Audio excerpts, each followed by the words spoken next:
Hello. Apologise if the lighting's not great. I'm doing this at night time, just in the room light, so that might be why. That doesn't look that bad. I'm just going to bring you a bit of a January wrap up, really. I warn you now, hasn't been a great month for reading. That might be to do with me, to be honest. I've been a bit distracted, and Christmas getting back to normal and all that, so I haven't been reading as much as I normally would, and I'm awful. If I'm not reading a book quickly, I don't enjoy it, really. I lose interest and it gets a bit tedious for me. I have to read them within a couple of days, really, a few days, to really enjoy them. I have to whiz through them. But anyway, it's been pretty bad. So the first book I read this month was The Knife of Never Letting Go by Patrick Ness. I've already discussed this briefly in my Christmas haul. And yeah, if you watched that, you'll know I liked this. It was a fast read. I found it really pick-upable and non-put-downable, but it wasn't as good as I hoped it would be from hearing the concept. But that's purely my fault, you know. I built up this huge idea of it in my head, and it was going to be a letdown, no matter what it was like. I'd say, to be honest, it's a bit more of a boy book than I was expecting, but then it is written by a man, I suppose. But no, it's good. It's definitely worth a go. Basically, if you don't know, the concept is that these people who live in Prentice Town, it's like a different world, rather than a future world, I suppose. And they can all hear each other's thoughts due to a virus called the Noise, and which basically means that all the men in the town can hear each other's thoughts, and it killed all the women. And the story follows Todd Hewitt and his dog Manchi, when Todd finds a bit of silence in the world and it changes everything, basically. So yeah, I mean, I bought The Ask and the Answer, and I'm going to give that a go as well, so it's definitely worth reading, because I'm carrying on with the series, so can't be that bad. The next book was not so great, I'm afraid. Wicked by Gregory Maguire. Now, I've wanted to read this for a long time and just kept forgetting to do so, and I finally picked it up. And I have to say, I was really, really, really disappointed with it. Like, everybody raves about the musical. I haven't met one person who's seen it and said it wasn't great. I don't know whether maybe the musical's better, I don't know, but the book was really dull for me. I mean, it's not that thick, and it took me quite a while to get through. I think it might have helped if I'd read all the Oz books before, I don't know. For those who don't know, this is about the world of Oz before Dorothy, really. It's mainly about the witches. It's about Elphaba, Glinda, and I can't remember her sister's name. Anyway, Elphaba's sister. Largely about Elphaba, to be honest, and how she became evil, and it sort of challenges the concepts of evil, which I did think was clever. You know, how we sort of saw that she'd only become evil because of what people treated her like, which was quite interesting. But I didn't love it, to be honest. It was pretty dull. It was a lot of description about the world, which I don't really like books that are all description and world building and all that. I mean, it's a clever book, and if you're a fan of the Oz series or a fan of the Oz world, it's worth a read. If you like sort of worldy books, again, it's worth a read. But I don't, and I found it quite well. I mean, the bit I did like in this is there's sort of some references to how things came to be in The Wizard of Oz, obviously, because it is a build-up to that. But, like, there's little things, like how Elphaba got her monkeys and all of this, and I find that quite interesting. But other than that, I didn't love this, I'm afraid. Really sorry. I so wanted to enjoy it, but I just didn't. Next, we have Revolutionary Road by Richard Yates. Now, firstly, I'd like to say, look at this gorgeous hard copy cloth-bound edition. Found it for $4.99 in Waterstones. I've never really wanted to read this because I saw the film quite a few years ago and I thought it was rubbish. Basically, I thought it was really pretentious and dull. And to be honest, the film is. I wouldn't recommend the film. But the book's a lot better. Now, again, it's not really story-based, so some people might find it a bit bleh. It's more about the statement the book's making. It basically follows the Wheelers, April and Frank, and it's sort of, I don't really know how to describe it because there's not really a story per se, but it's just about their life. They live in suburban America and they're not happy with it, and about their dreams and how they plan to get out and everything like that. It's a pretty depressing book. It's quite sad, but if you're feeling sort of a bit trapped in your life, a bit like things are going round in circles that you don't like, this is a good one for you. And I think that's why I read this. And I have to say, you know, reading it at the time I read it, yeah, it was the right thing to read.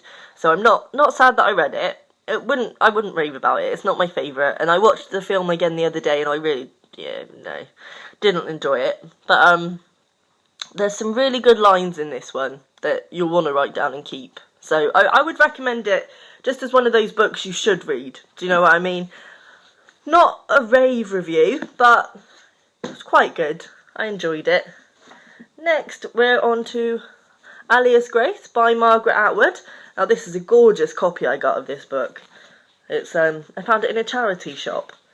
It's got sort of a few pictures in there. Where are they? A few pictures, and like the beginning's quite interesting. It's written in a poem which basically describes what's happened and what the book's about. It follows the story of Grace Marks, who from the back I learn is a real figure of the 1840s. Yeah. And she was basically a housemaid, and when she was 16, her and another man were accused of murdering her head maid and her boss, I suppose. And she wasn't sure whether she'd taken part because she had no memory, but evidence suggested she did. The man that was involved got put to death, and she got off because of her age. She was only 16, so people felt a bit bad, but she still got sentenced to life imprisonment. In that time, the book's about, I don't know how many years, I can't remember, but I think she's in her 30s when she's in this book. And in the time between her conviction and this, she's been in mental institutions, etc., etc. She's had quite a colourful time, basically.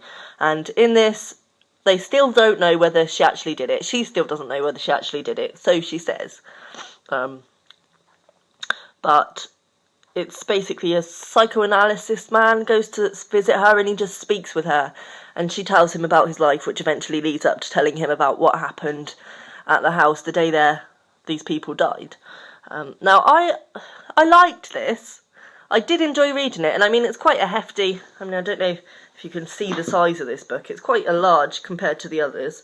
It's quite a large beast, and it's quite long as well, considering how big it is. And I did get through it fairly quickly. I have to say it's my least favourite Margaret Atwood because it's very, very different from her other works. And don't pick this up thinking it's a Margaret Atwood, I'll enjoy it, because it's completely different. And I think props to her for doing something that's so out there and so unlike anything she's done before. Even though it's an old book, but you know what I mean. But it's written like a classic, to be honest. It reads very much like a classic because predominantly in this book we are just viewing Grace's life through Grace's tale, basically. And we only get to sort of the event right near the end. And I was a bit disappointed because I wanted to know about the event. I wanted to know about her, not her life before the event, if you know what I mean. I'm more interested in her life in prison and la la la. But no, this is about her giving her life story, basically.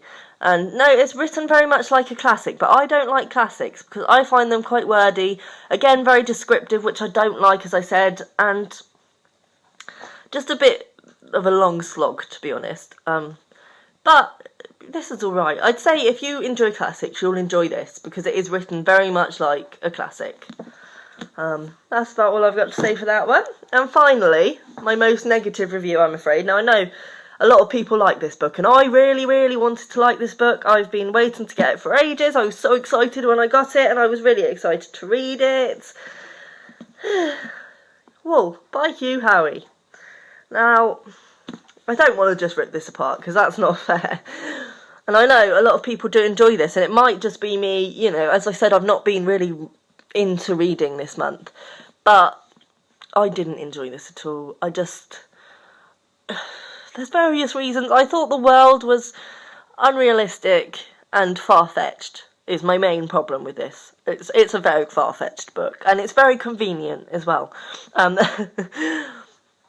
didn't like the world. I felt that the world took too long to get into. It really did, because you didn't have a clue about the world really for quite a while. It's basically about these people who live underground in a silo, and as far as they're concerned, God put the silo there. That is where people live.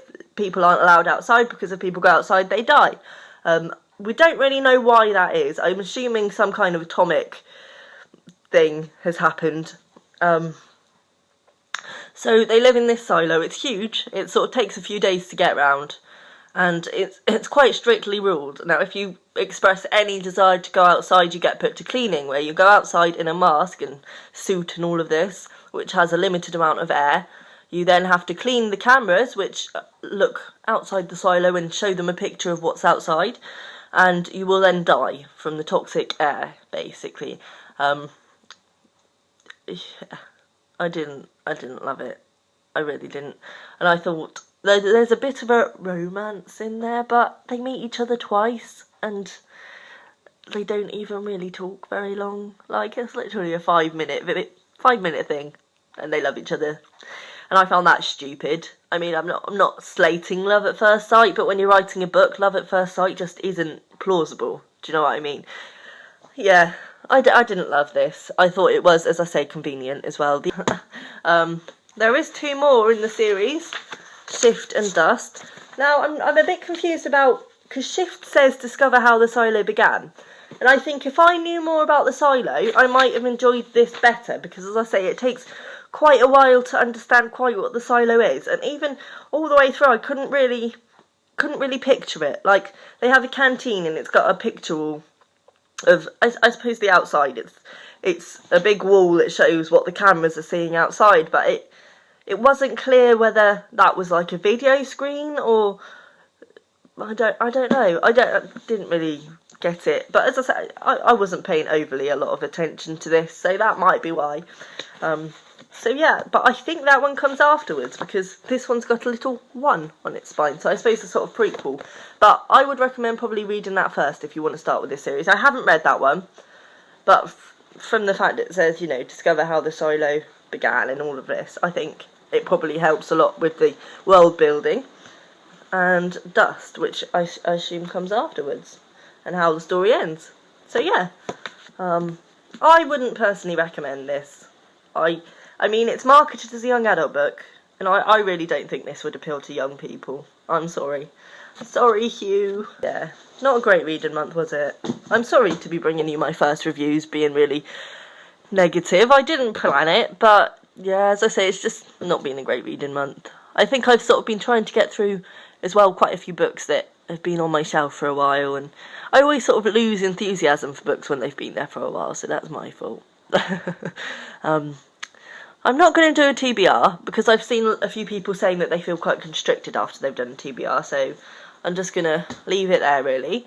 I will tell you that the first book I'm reading this month is The Beach by Alex Garland. I have to say I'm about 30 pages in, and already I'm enjoying this more than I enjoyed most of the books I read last month. It's just much easier to read, so I think this is going to go a bit better, and hopefully I'll try reading some books that I'm really enthusiastic about, and hopefully we'll get some good reviews.